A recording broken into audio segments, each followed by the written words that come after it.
I am joined by Robert Griffin III, James White, Field Yates, Nina Kimes. All right, so first play we're going to look at, 2nd and 2, one of the Patriots' first offensive plays. What's going on, everyone? Tayler Kyles here for CLNS Media, coming at you with another episode of Pat's Daily, brought to you by our good friends at Prize Picks and Game Time. Today, I am joined by friend of the show, very special guest, host of the Drive Time podcast, and member of Dolphins.com, Mr. Travis Wingfield here to help with a new segment that we're calling 3 Questions, where we go behind enemy lines with a really quick update from both sides on what to expect in the Patriots Week 12 matchup against the Dolphins in the house of horrors that is Miami. But without further ado, Travis, first of all, buddy, welcome back to the show. Before we get into these questions, how the heck are you doing? Well, first off, it feels good to hear you describe our stadium that way because, as you know, for a long time, the Patriots, even though they struggled in Miami during the golden years, it was a tough team to beat for a long time. So it's nice to hear that from the Patriots side. I'm doing fantastic. I hope that my kids running a marathon upstairs is not too noisy for you and your audience, but things are going great in the Wingfield household, man. Appreciate you having me on tonight. Man, my cats kind of just do whatever they want half the time on this show, so I think that fans are well-versed in that. You should be good. All right, buddy, so let's dive in. So usually it would be me and my partner, Mike Kadlick, on the show, but he had some personal matters to take care of. So I stole his question. I'm going to ask you mine first. I'll ask his second, and then we'll close out the show by you asking something you want to know about the Patriots. So first and foremost, got to talk about Tua Tagovailoa, right? Now, obviously, throughout his career, wasn't really known as the most mobile guy, but looking at his tape, it seems like he's really grown as a passer, where he's got a perfect passer rating on scramble throws over the past few weeks, which I never really thought I would see from Tua, but extremely impressive. And also just looking at his numbers, I mean, over the past 3 weeks, only Lamar Jackson has a higher passer rating, and it hasn't been a ton of big-time throws. It feels like he's actually kind of dialing back a lot of the deep stuff that we've seen from under Mike McDaniel. So just let me know, how have you seen Tua Tagovailoa grow as a passer, especially obviously coming off that scary concussion, and what should the Patriots really expect from him on Sunday? Yeah, I love the setup for the question because it's so multifaceted with how he was able to get to this point in his career. And I think to look at how he became this way as a passer, you have to first look at his development as a professional and as a man, really, because this is a guy that went through the first 2 years of his career where he didn't have that support system of confidence and belief. And then insert Mike McDaniel, who saw the skill set that we're all seeing today and said, like, no, dude, you can not only do this, you can be a $250 million franchise quarterback for this organization when we get things going the right way. And I think Tua bought into that and harnessed those skills and then has just added something to his game every single offseason. And, you know, last year was the injury prevention, which provided extra weight that made him a little bit less elusive. And that, you know, geared towards a passer rating under pressure of like 58.2. Now this year, it's like 123.3 or something like that. Through the roof. I saw you tweeting about it. Like, yes, let's go, Taylor. He's hitting those off-schedule plays finally. And that's what he's doing, man. And like, I'll try to make this as brief as possible, but like, when you go back to training camp and think about, you know, individuals, that portion of practice, you can kind of see what guys want to improve upon and work on as they drill things, rep them every single day. And I noticed that Tua just kept on throwing balls with his cleats not connected to the turf. He was throwing on the move constantly, attacking the line of scrimmage, going to his left, to his right, and he just repped it over and over and over again. And that's who he is, man. He finds something in his game, he attacks it, and like, make no mistake about it, when he was at Alabama, that was a big draw for him, for Dolphins fans and everybody who wanted to, you know, tank for Tua, was the athletic ability with the polished pocket passing. And the hip injury probably derailed some of that. I would say the first 2 years with the coaching staff probably derailed some of that. And now here we are. The concussion probably derailed some of that. Finally, you know, 5 or 6 years in, the professional maturity, the off-schedule playmaking, the pocket passing, it's all coming together. And Dolphins fans are so fired up over it. Even for a division rival, Tua has always been a tough guy to root against. Obviously, there have been the drawbacks in his game. People could critique where exactly he was supposed to be ranked among the league, but he's always somebody you got to respect. One, Patriots fans, he's 6-0 against you, so there's not a whole lot you could say about Tua, but also just the way he carries himself. And, I mean, the strength of character that he's shown going all the way back to those Alabama days.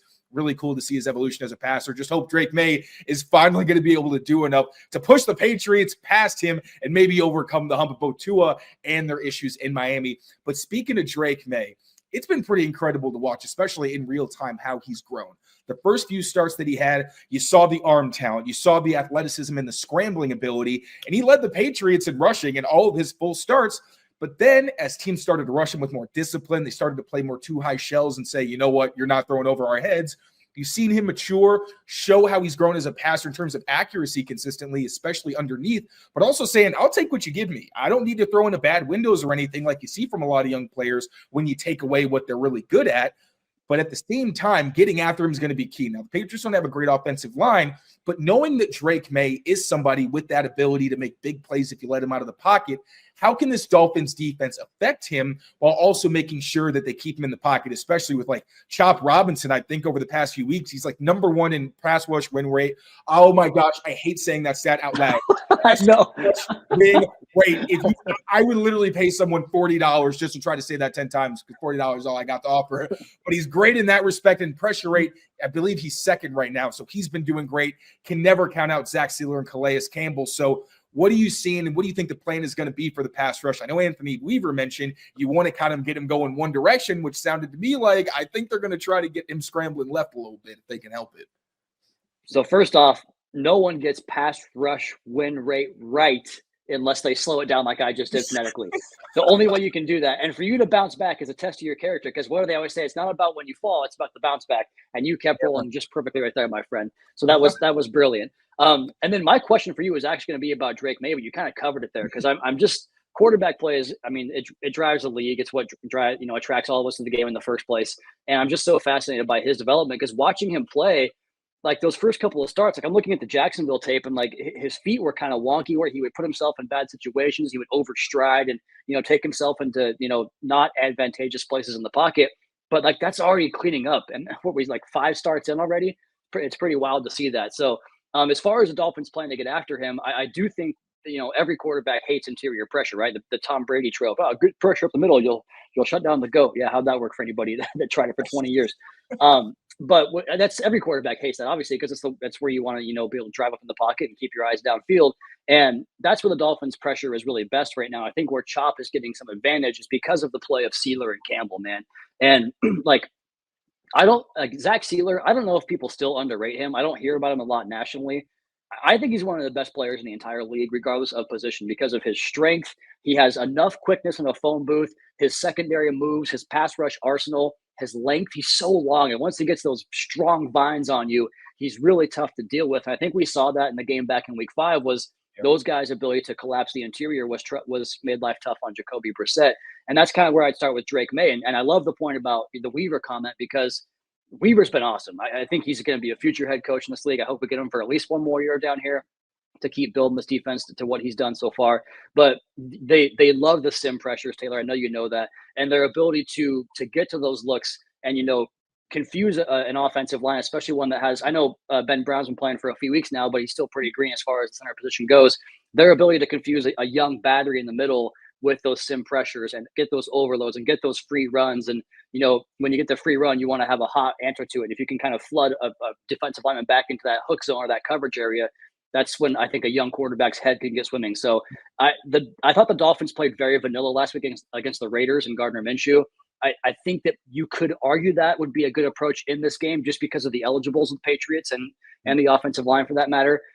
But I think Drake Maye has graduated out of that. Like, he's earned enough respect with how he's played to force defenses to show their most complex versions, which I think we'll get on Sunday. Prize Picks is the best place to get real money sports action. With over 10 million members and billions of dollars in award winnings, Prize Picks has made daily fantasy sports accessible to all. You just pick more or less on at least 2 players for a shot to win up 100 times your cash. So run your game all season long on Prize Picks. And now you can win up to 100 times your money on Prize Picks with as little as 4 correct picks. That's it. Prize Picks puts their members first, so all withdrawals are fast, safe, and secure. So when your pick hits, you can get your money as quick as 15 minutes. And how about this? Prize Picks now offers Venmo for quick and easy deposits and withdrawals into your account this sports season.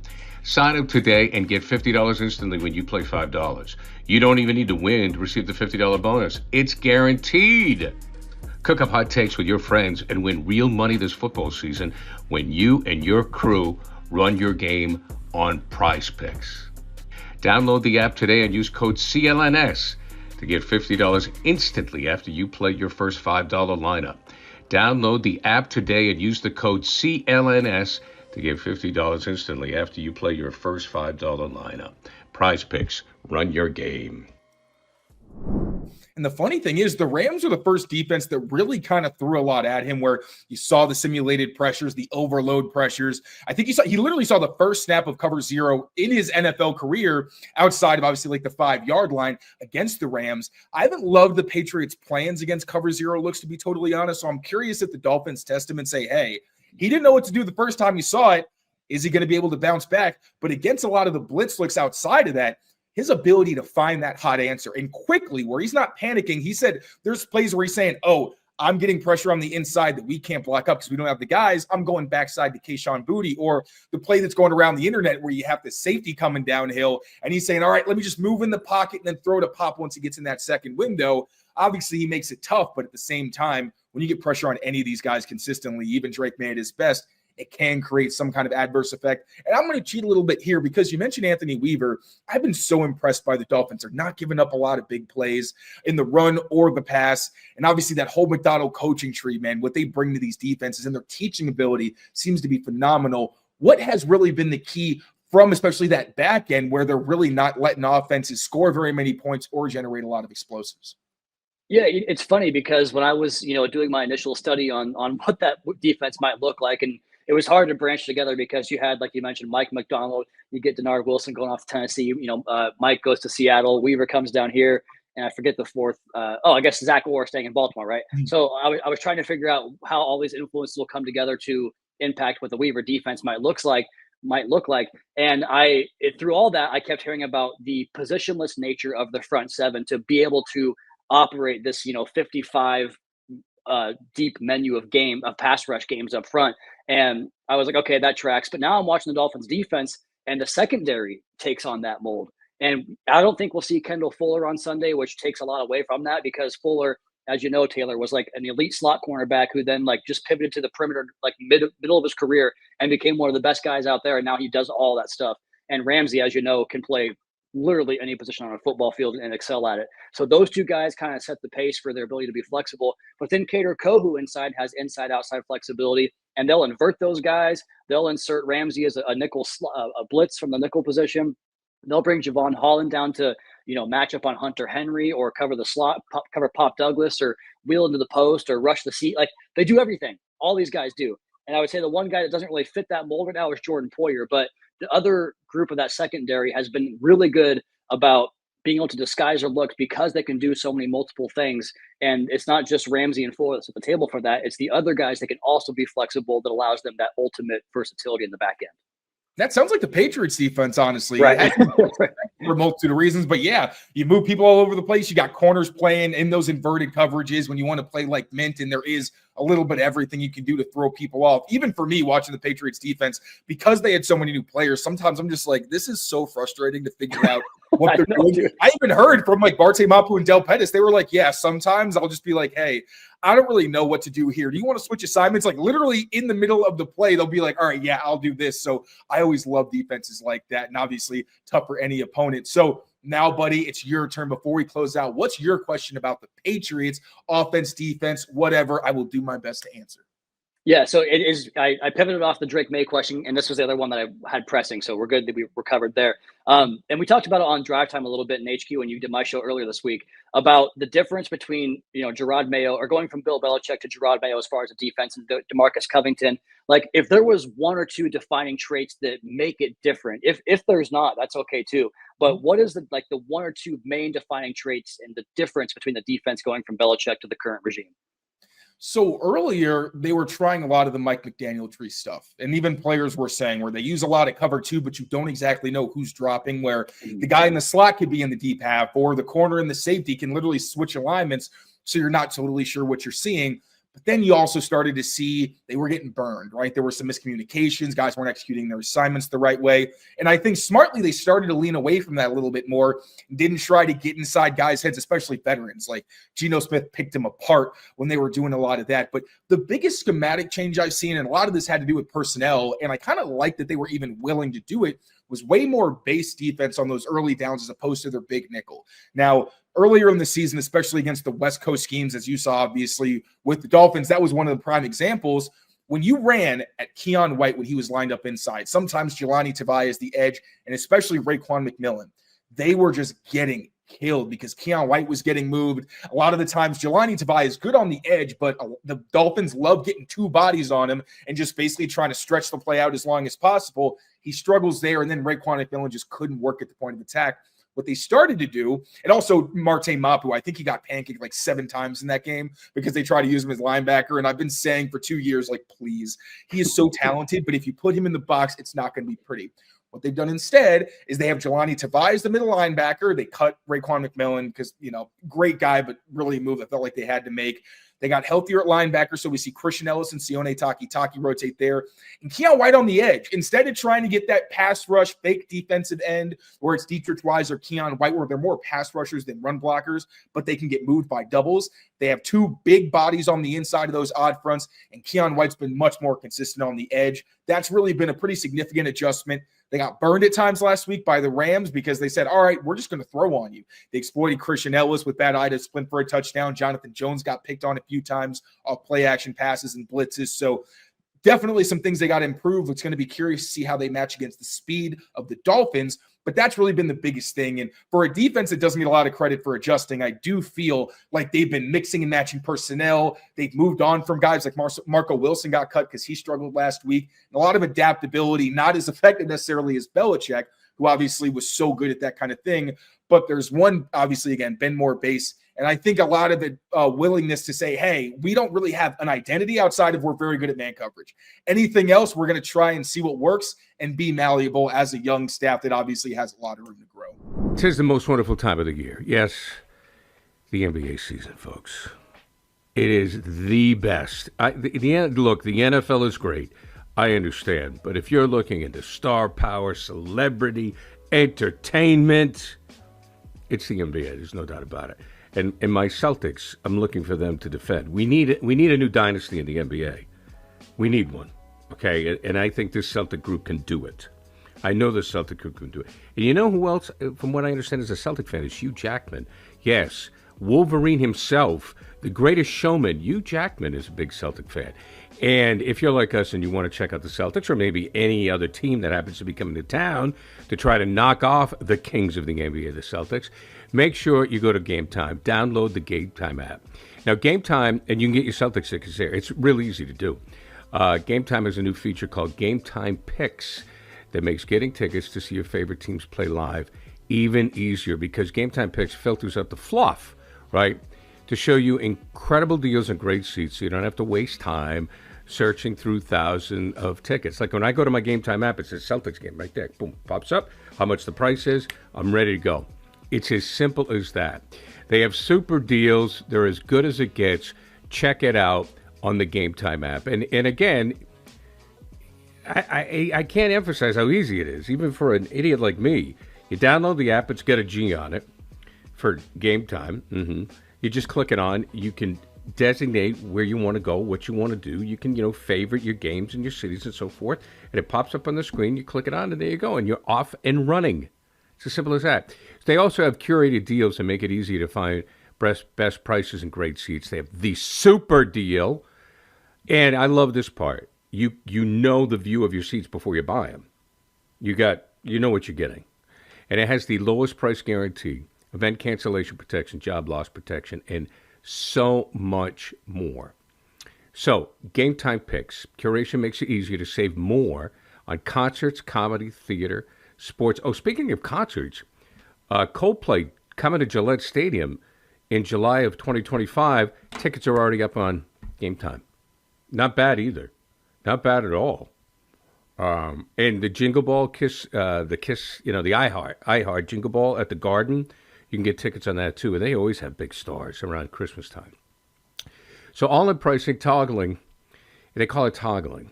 It shows you everything up front. No surprise fees at checkout. And I mentioned the seat views, great panoramic views, so you know you're buying. Game Time ticket coverage.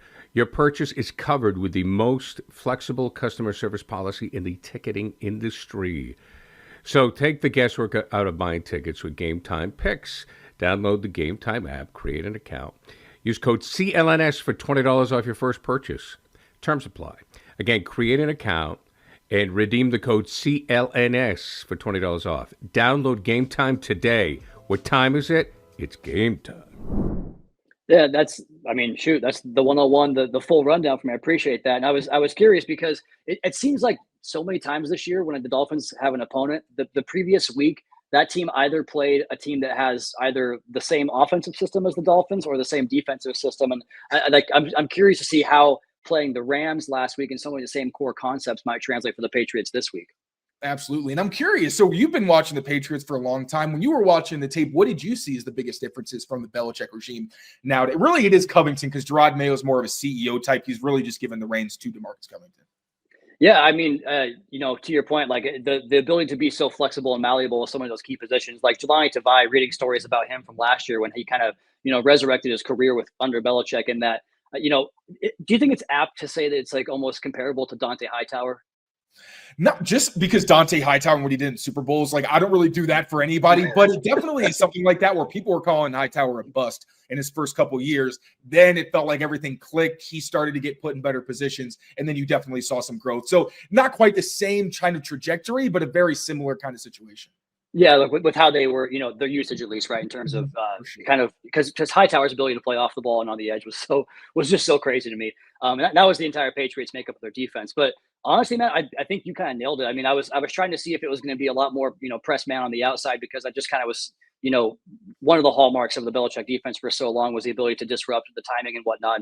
And I guess like I'd answer your question with the question is like, what do you think they're going to do with Tyreek Hill? Because for so long, Jonathan Jones, like, I don't know why he matches up with Tyreek so well. He's like the best cornerback at covering Tyreek Hill in the entire league. And I'm not talking less about Jonathan Jones, but for some reason, like he's not the top cornerback in the league. When he plays that guy, he seems to be. I guess so. I'll ask the question. Answer your question with the question is like, is it still the same approach of trying to take away your best, right? Like the double the best and go like man up on with your best cornerback on the number two. Like, so would you see like your best corner on Waddle and double Tyreek? Like, is that kind of still the approach you think? So really they match up more based on like the skill set of the personnel. I know a lot of people say, oh, cover the number one or like cover the number two and double the number one and stuff like that. That's, I think, more of older school Belichick. What we see more now is Gonzo will follow the number one, but also because he's got such a great skill set, it allows him to cover like Tyreek Hill, Jamar Chase. So there is definitely a little bit of that where he will take the one, but against like the Niners and the Bears and the Rams, where you've got multiple legitimate dudes and you can't really necessarily declare one as the absolute alpha. That's where we've seen Gonzo really stick to the boundary. But I don't think they see Jalen Waddle as that kind of guy. I think that's where we saw like Mark. So John Jones, I think a lot of the reason he had so much success was one, experience, because the Patriots and the Chiefs were playing a pretty decent amount under Brady. That allowed him to get some more experience. And he's always been blazing fast and such a sticky man cover guy. And he was so smart that I think once he got a feel, it became an easier matchup for him. But he's also lost a step. So he was injured last year in that week 2 matchup. Then Marcus Jones actually got the responsibility of being on Tyreek Hill. He gets hurt. Then it turns into Christian Gonzalez, who's covered in the last 2 games.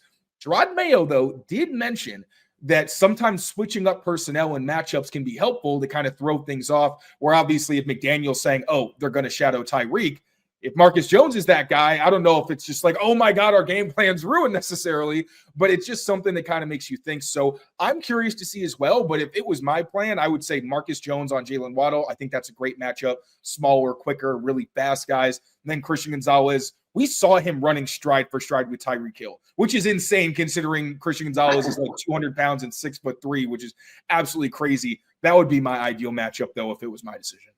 Yeah, that sounds really good. And I'd love to see, this modern adaptation of the Dolphins offense that has been way more patient, has these long sustained drives, because I mean, that you mentioned the week 2 game last year, like it was like, oh my God, three high safeties every single snap is so, innovative in terms of we just haven't seen much of it recently. And if teams do that now, like Tua has been so just willing to take those 8-yard throws to Devon Achane, and then from there he can turn them into 18-yard plays. So that, and then your comments about playing maybe a little more base and maybe being less inviting to the run. I'm sure Gerard Mayo, it probably eats his heart a little bit to be so I guess, just like giving into the run the way the Patriots have in the past. That might be the biggest difference I noticed on tape is like, I'm not willing to give up the run that much.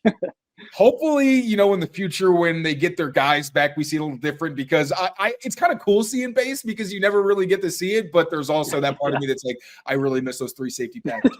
Yeah, dude, exactly. Absolute blast, buddy. As always, thank you so much for coming on. Before I let you go, please let the people know where they can find you, what great stuff you got coming down the pipeline that we should be looking out for. One of which I think I already know you're going to say.